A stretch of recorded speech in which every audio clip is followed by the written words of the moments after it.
आपके स्कैल्प पे हमेशा 20-30% बाल ऐसे होंगे जो शेडिंग फेज के आसपास के होंगे। तो जैसे ही आपने मिनॉक्सिल लगाया वो जल्दी से झड़ गए। तो आपको लगा कि मिनॉक्सिल लगाते ही मेरा तो बहुत सीवियर हेयर फॉल हो गया, इसलिए मिनॉक्सिल बंद कर दी। अभी आपने मिनॉक्सिडिल के बारे में बताया, मिनॉक्सिडिल होता क्या है? बिकॉज कहीं ना कहीं इस पे भी बहुत सारे मिथ और मिसकंसेप्शंस है कि जैसे ही आपने इसको यूज किया आपका हेयर फॉल स्टार्ट हो जाता है, बाल ब्रेकेज स्टार्ट हो जाती है हेयर्स में। Is it true? मिनॉक्सिडिल करता है ऐसा, और वो उसका जैसे मैं आपको बोलती हूँ ये साइंस है इसके पीछे की। मिनॉक्सिडिल क्या करता है, उसने एक रूट को देखा, वहाँ पे जब मिनॉक्सिडिल जाके काम करेगा तो वो रूट को आपका अगर वो बाल झड़ने वाली स्टेज में था, उसकी वो स्टेज ही चल रही थी कि मैं शेडिंग फेज में हूँ, उसको जल्दी से शेड ऑफ करवा देगा और उसको जल्दी से उगने वाली स्टेज में लेके आएगा। वो ग्रोथ प्रमोटर है। ग्रोथ प्रमोटर मतलब जल्दी जल्दी साइकिल शिफ्ट करेगा हेयर की कि वो ज़्यादा लंबे समय तक ग्रोइंग स्टेज में रहे या रेस्टिंग स्टेज में रहे, वो झड़े नहीं, वो उसका साइकिल शिफ्ट करता है। अब उस चक्कर में क्या होता है, आपके स्कैल्प पे हमेशा 20-30% बाल ऐसे होंगे जो शेडिंग फेज के आसपास के होंगे। तो जैसे ही आपने मिनॉक्सिल लगाया वो जल्दी से झड़ गए। तो आपको लगा कि मिनॉक्सिल लगाते ही मेरा तो बहुत सीवियर हेयर फॉल हो गया, इसने मिनॉक्सिल बंद कर दी। अब तो उसका अच्छा टाइम आ रहा था मिनॉक्सिडिल का, अब उसने ग्रोथ करनी शुरू करनी थी, अब उसको लंबे सस्टेन करना था बाल को, उतने में आपने बंद कर दिया डर के मारे कि मेरा तो हेयर फॉल हो रहा है। तो वो चीज़ है।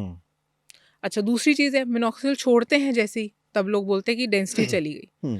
ये होता है क्योंकि वही अगेन मिनॉक्सिल उसने उस बाल को उस रेस्टिंग स्टेज में रखा भी हुआ था लंबे समय तक। अब मिनॉक्सिल आपने लगाना बंद किया तो वो रेस्टिंग स्टेज से कभी ना कभी तो शेडिंग फेज में आएगा ही ना, वो शेडिंग फेज में फिर आ गया बाल।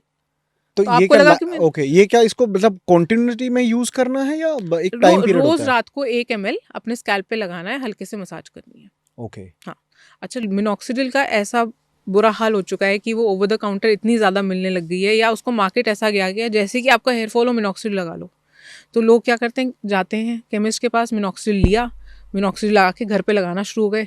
हेयर फॉल हो रहा है तो भी लगाए चले जा रहे हैं, लगाए चले जा रहे हैं। फिर पढ़ लिया कि अच्छा 5% से नहीं हो रहा, इससे ऊपर 10% भी आता है, तो 10% भी ले आए, 10% लगा रहे हैं। उससे ऊपर का मेरे को हेयर फॉल हो रहा था 12.5% ले आए, वो भी लगा रहे हैं। तो जब हमारे पास आते हैं तो 5%, 10%, 12.5% सब लगा चुके हैं। दूसरी चीज़, अब उनको पता चल गया कि मिनॉक्सिल की टैबलेट भी आती है, तो टैबलेट खाना शुरू हो गए। टैबलेट भी हमें पता है कि टैबलेट एक पर्टिकुलर डोजेज में देनी है मेन को और फीमेल को, और कब देनी है, जब सिरम काम नहीं कर रहा तब देनी है, या कोई स्टेज होगी जिसमें हम सोचते हैं कि आप मिनॉक्सिल टैबलेट देनी है। उनको ये भी पता चल गया कि 2.5 की टैबलेट आती है, 2.5 की टैबलेट भी खानी शुरू कर दी। रिसेंटली मेरा पेशेंट आया, वो 2.5 की 3 टैबलेट खा रहा था दिन में कि नहीं 2.5 से भी नहीं हो रहा, 5 से भी नहीं हो रहा, 7.5 से भी नहीं हो रहा। इतनी हाई डोज मिनॉक्सिल की खा रहे, और किसी डॉक्टर से नहीं पूछा, खुद नेट से सर्च किया और केमिस्ट से जाके ली और खानी शुरू कर दी। और रिजल्ट अब जो 2.5 से सेटिस्फाई नहीं हो पा रहा, वो 7.5 से भी सेटिस्फाई नहीं हो पा रहा। हमें पता था कि उसको इतना हेयर लॉस हो ही नहीं रहा जितना वो फिनिकी है। It is a psychological thing. उसको इतना बॉदर कर रहा था वो शेडिंग फेज, जो नॉर्मल बाल टूटते हैं, या उसको लग रहा था मेरे बाल वैसे नहीं रह गए जो मेरे 15 साल की उम्र में थे, क्योंकि मिनॉक्सिल शेडिंग तो करेगा ना। तो झड़ रहे हैं, बढ़ाता जा रहा है डोज, बढ़ाता जा रहा है डोज, और हमने कहा नुकसान होता है इससे। तो अच्छा, फिर बताया गया उसे कि 2.5 mg से ज़्यादा एक दिन में नहीं खानी है, इससे ज़्यादा नहीं करना, और सिरम भी धीरे धीरे बंद करो। सिरम भी दिन में 4-4 बार लगा रहे हैं, वो भी 12.5 mg का सबसे हाईएस्ट डोज। आप टैबलेट भी खा रहे हो दिन में 3-3 की, पता नहीं मिनॉक्सिल खाते ही क्या हो जाएगा। कुछ नहीं होगा मिनॉक्सिल खाने से, एक पर्टिकुलर डोज पे मिनॉक्सिल काम करती ही करती है, उससे ऊपर जाने की ज़रूरत नहीं है। अगर वो 5% पे जितना उसका बेस्ट इफेक्ट है, जो आप सोचो कि 10% पे आएगा, ऐसा नहीं है कि 10% पे कुछ ज़्यादा आएगा, वो 5% पे आ चुका है। अब धीरे धीरे हर चीज़ का एक सीलिंग इफेक्ट होता है, रेजिस्टेंस आ जाती है। अब वो मॉलिक्यूल आपके स्कैल्प पे काम नहीं कर रहा, अब आपको डॉक्टर से मिलने की ज़रूरत है कि मैं क्या करूँ। वो डॉक्टर के पास नहीं आएंगे, वो केमिस्ट के पास जाएंगे, 10% ले आएंगे।